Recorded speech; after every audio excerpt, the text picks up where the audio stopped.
It was a crisp October morning when my friends and I decided to embark on a road trip through the heart of the Appalachian Mountains. Our destination, a cozy cabin hidden away in the rugged hills of West Virginia, where we planned to celebrate Halloween in eerie isolation. The rolling hills and thick forests were captivating, their fiery autumnal hues blanketing the landscape in a tapestry of golds, reds, and oranges. The adventure promised a perfect blend of thrilling scares and the breathtaking beauty of nature. As we navigated our way along the winding roads, the dense woods seemed to encroach upon us, casting eerie shadows that danced menacingly across the windshield. Even though it was still morning, an ominous chill hung in the air, and I couldn't help but feel a creeping unease. We were seasoned road trippers, though, and brushed off our collective sense of dread as a mere trick of our overactive imaginations. Everything changed when we reached a desolate stretch of Route 219, miles away from civilization. A classic horror playlist blared from our speakers, setting the mood for our Halloween adventure. As we approached a dilapidated gas station, its rusted sign creaking in the wind, a sinister feeling settled in the pit of my stomach. We decided to stop for gas and snacks before our final push to the cabin. The gas station was eerily silent, and an odd, cold draft rustled through the shelves of expired snacks. The only sign of life was a grizzled attendant with vacant eyes, who silently accepted our payment. We quickly retreated back to our car, exchanging uneasy glances. Back on the road, unease turned into dread when I noticed a peculiar car trailing us. It was a battered and ancient sedan, its faded paint barely clinging to the metal. Despite the multitude of empty lanes available for passing, the car remained glued to our tail, seemingly unconcerned by the frustration of our growing unease. It had no license plates, and the driver was obscured by tinted windows. I sped up, hoping the car would pass, but it matched our pace with unsettling precision. My friends nervously laughed, attributing it to a bizarre coincidence or the product of our spooky surroundings. But I knew better. There was something deeply unsettling about the car's relentless pursuit. Hours passed, and the ominous car showed no signs of letting up. Panic bubbled within me as we navigated the treacherous mountain roads.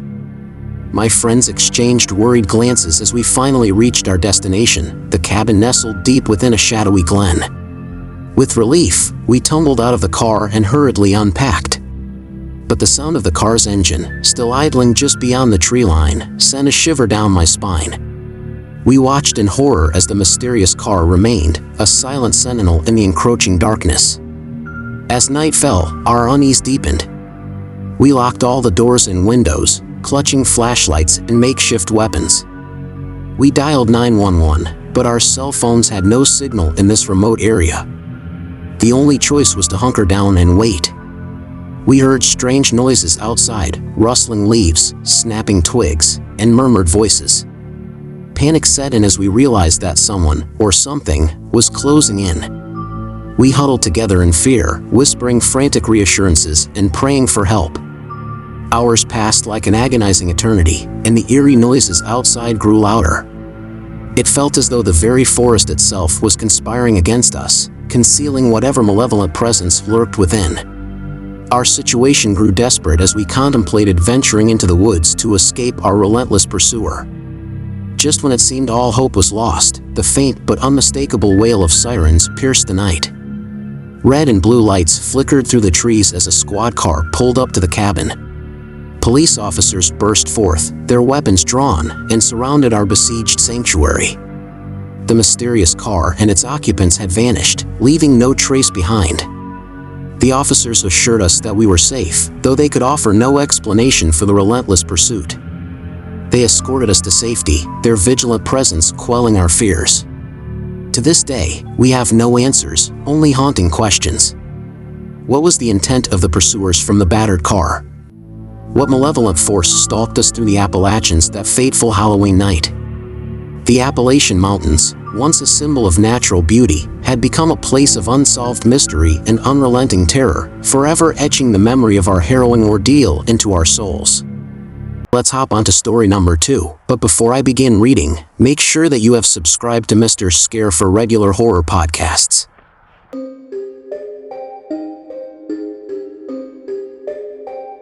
It was a typical scorching summer afternoon in Arizona as I cruised down the endless ribbon of asphalt that was Route 66. The sun painted the vast desert landscape in shades of blazing orange and deep crimson, mirroring the heat that radiated through my car's windshield.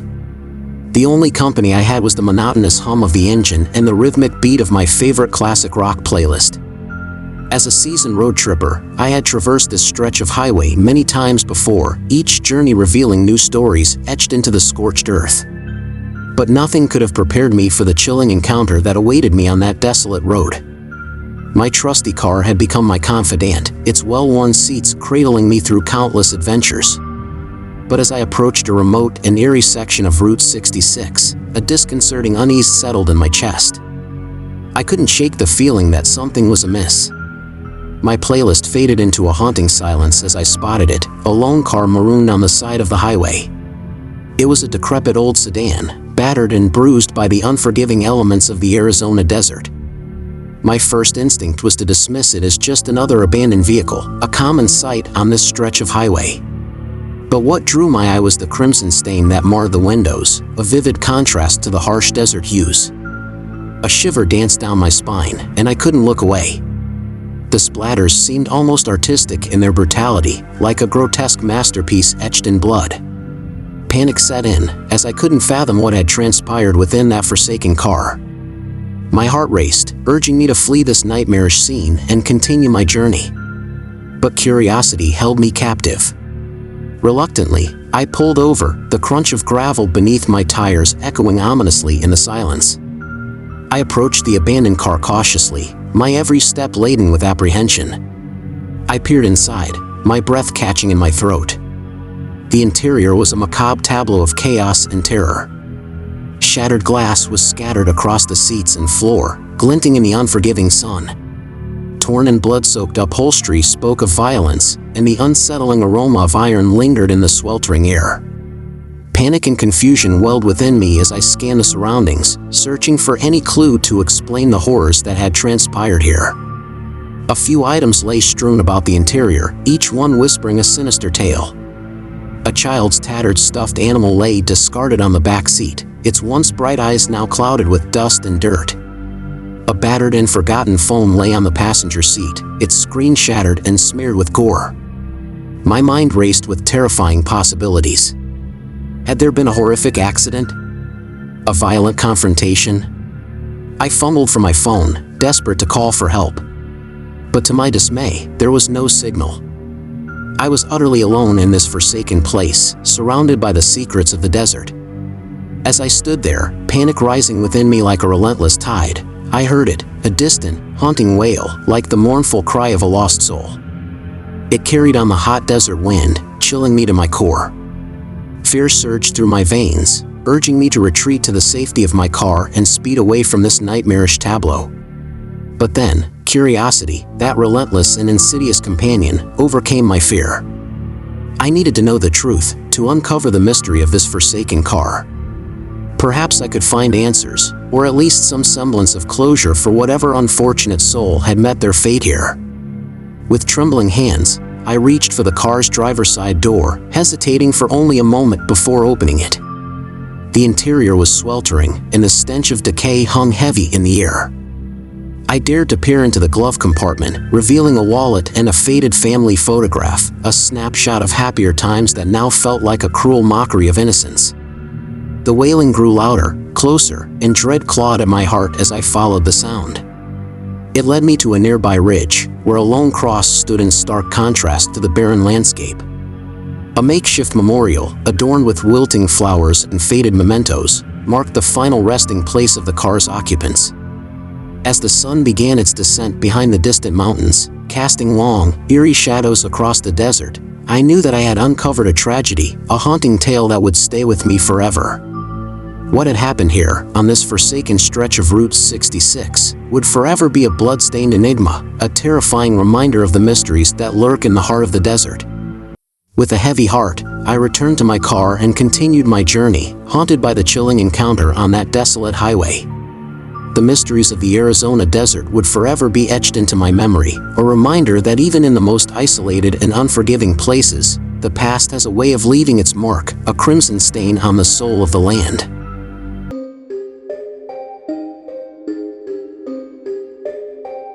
It was a moonless night, and the only source of light was the occasional flicker of my car's headlights cutting through the darkness.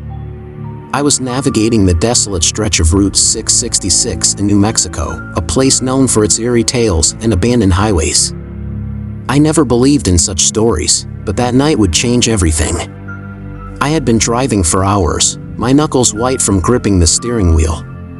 The highway seemed to stretch into infinity, an endless ribbon of asphalt surrounded by an ocean of inky blackness. The silence inside the car was oppressive, and my own breathing felt deafening. As I cruised down the empty road, my mind wandered.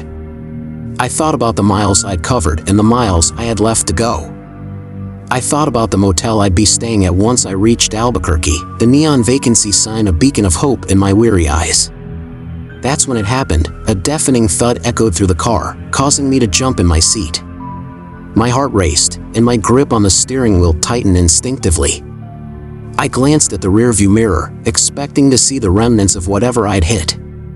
But there was nothing there, just the endless, empty highway trailing off into darkness. I shook my head, chalking it up to road fatigue. Maybe a piece of debris had struck the car, or a tire had blown out beneath me. But as I continued to drive, the thud echoed in my mind, refusing to be dismissed. Minutes turned into miles, and the sense of unease grew. It wasn't the thud itself that haunted me, it was the feeling that accompanied it, the sensation of being watched. I couldn't shake the eerie notion that unseen eyes were fixed upon me, their gaze boring into my very soul. I reached over and turned up the radio, hoping that music would drown out my irrational fear. But as the familiar tunes filled the car, I felt it, a presence, subtle but undeniable. It was as if someone, or something, was occupying the empty seat beside me. My breath caught in my throat as I cautiously turned my head to the right. The passenger seat was empty, yet the sensation of another's presence lingered. A cold sweat broke out on my forehead as I faced the road once more, the music now a dissonant symphony to my frayed nerves. The thumping on the roof came again, louder this time, as if demanding my attention. Panic coursed through my veins, and I scanned the road ahead for any sign of salvation, a gas station, a diner, anything. But the highway remained relentlessly empty, surrounded by a sea of darkness. In a fit of desperation, I reached for my cell phone, intending to call for help. But the screen remained stubbornly black, no signal to be found. My pulse quickened, and my mind raced with terrifying possibilities. What was out there in the night, on the roof of my car, and why was it watching me? With trembling hands, I adjusted the rearview mirror once more, praying for a rational explanation. My reflection stared back at me, wide-eyed and terrified, but the back seat was empty. There was no one there, no logical reason for my growing sense of dread. The thumping on the roof persisted, each sound more jarring than the last. It was as if whatever lurked above was trying to claw its way inside, to join me in the car. I could bear it no longer. In a desperate bid to escape the relentless fear, I floored the accelerator, my heart pounding in time with the engine's roar. The miles flew by in a blur of asphalt and headlights, the thumping on the roof fading into the distance. As the first faint light of dawn broke over the horizon, I finally reached Albuquerque, my hands trembling and my nerves frayed.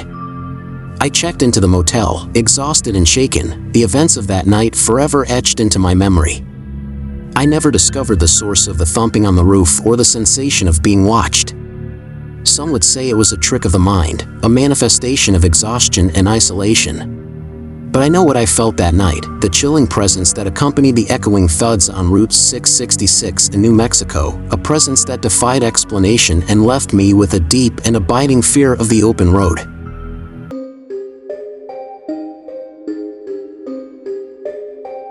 It was a hot and sticky evening in Florida, the kind that clings to your skin and makes the air feel thick. I had been on the road for hours, chasing the promise of adventure along the endless highways that crisscrossed the state. My car's air conditioning was on full blast, but it seemed no match for the relentless Florida heat. As the sun dipped below the horizon, I realized it was time to refuel both my car and myself.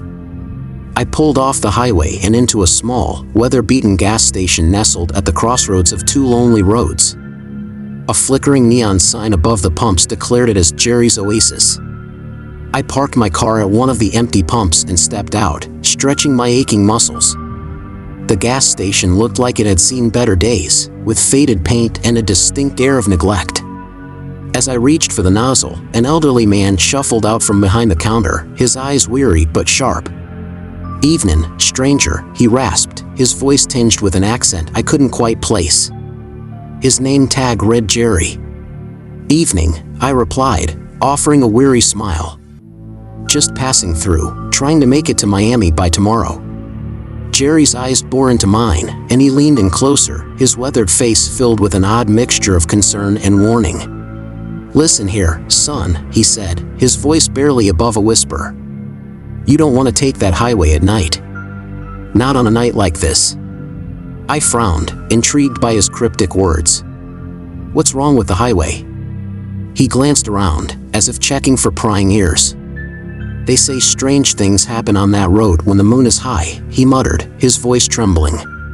"People go missing, never to be seen again. Others, they come back, but they're never the same." I raised an eyebrow, skeptically amused. "You're saying it's haunted or something?" Jerry's eyes narrowed, and he shook his head slowly. "Nah, it ain't ghosts you gotta worry about. It's something else, something that don't belong in this world." Despite my skepticism, a shiver ran down my spine. Jerry's conviction was palpable, and his words had an eerie weight to them. Still, I couldn't let an old gas station attendant's superstitions dictate my route. "Thanks for the warning," I said with a chuckle, trying to ease the tension that had settled between us. "But I'll take my chances. I've never been one to believe in ghost stories." Jerry's gaze held mine for a moment longer, then he sighed, as if resigning himself to my decision. "Well, it's your life, son. Just remember, I warned you." With that, I finished fueling up my car and headed inside to grab some snacks for the road. The store was dimly lit, the shelves half empty, and the air was heavy with the scent of dust and age. As I approached the counter with my purchases, I couldn't help but glance out the window at the highway beyond. Jerry was right about one thing: the moon was high and full that night, casting an eerie glow over the landscape. But I wasn't about to let superstition dictate my choices. I paid for my snacks and headed back to my car, determined to prove that there was nothing to fear on this desolate highway. As I merged onto the highway, the scenery around me grew darker and more desolate. The tall, looming trees that lined the road seemed to reach out for me, their branches twisted and gnarled like skeletal fingers. The only sound was the hum of my tires on the asphalt, a haunting melody that echoed in the stillness. I drove on, the minutes turning into miles, my eyes fixed on the road ahead. But as the hours passed and the moon climbed higher into the sky, a sense of unease began to settle in. It was as if the very air around me had grown heavy with foreboding, and a nagging feeling of being watched gnawed at my mind. I shook my head, trying to dispel the irrational fear that had taken hold. There was nothing to fear on this highway, I reminded myself. It was just an old man's superstition, nothing more. But then I saw it, a flicker of movement in the trees to my left, something darting between the shadows. My heart skipped a beat as I strained to see, but there was nothing there, just the oppressive darkness of the forest. I sped up, my foot heavy on the gas pedal, desperate to put distance between me and whatever had been lurking in the trees. But the feeling of being watched only intensified, and I couldn't shake the sensation that something was following me, just beyond the reach of my headlights. As the miles passed, I began to doubt my decision to dismiss Jerry's warning. The highway seemed to stretch on forever, an unending path through a nightmarish landscape.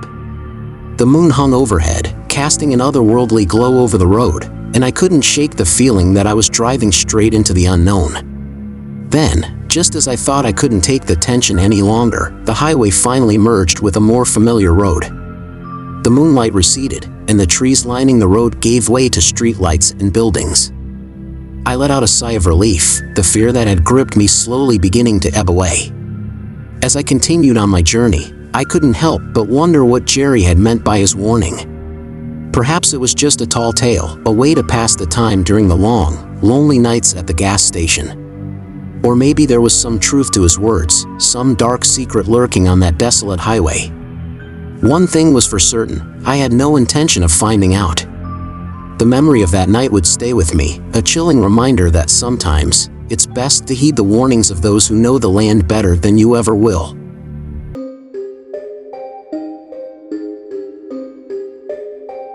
It was supposed to be the ultimate family adventure, a cross-country road trip through the heart of America. My wife Sarah, our 2 kids, Lily and Jake, and I had spent months planning this journey. We'd mapped out our route, packed up our trusty minivan, and set off from our home in Chicago on a warm September morning. The open road stretched before us, a vast ribbon of highway that seemed to promise endless possibilities. We sang along to classic rock tunes, played countless rounds of I Spy, and marveled at the changing landscapes as we ventured westward. Our trip has been a blast so far. We'd explored the vibrant streets of New Orleans, hiked the breathtaking trails of the Grand Canyon, and soaked up the sun on the California coast.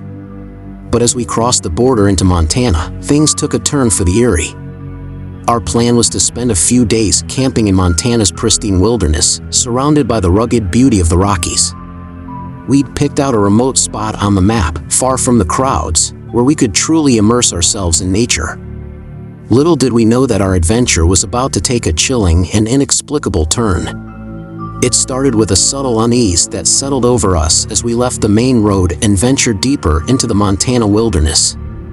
The towering pines closed in around us, casting long, shadowy fingers that seemed to stretch towards our minivan. The dense forest swallowed up the road, and the GPS signal flickered and faded.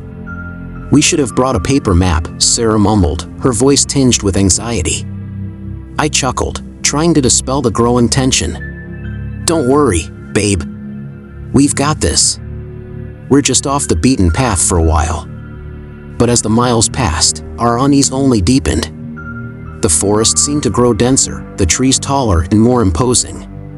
The air grew heavy with silence, broken only by the occasional rustling of leaves or the distant cry of a bird. That's when we noticed the first strange occurrence. It was subtle at first, a feeling of being watched that made the hair on the back of my neck stand on end. I glanced at Sarah, who was now gripping the armrest with white-knuckled intensity. "Anyone else feel that?" I asked, my voice barely above a whisper. Lily and Jake exchanged nervous glances from the back seat, their young faces etched with worry.